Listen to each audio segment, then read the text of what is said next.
40 సంవత్సరాల వృద్ధురాలు అప్పటికి 2 భర్తలను కోల్పోయి వైధవ్యం అనుభవిస్తున్నటువంటి వితంతువుని ప్రవక్త ముహమ్మద్ సల్లల్లాహు అలైహి వసల్లం వారు చేసుకున్నారు.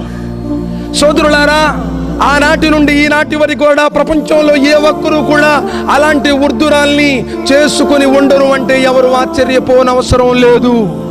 మరి ప్రపంచానికి ఆ సంగతి తెలియదా అండి?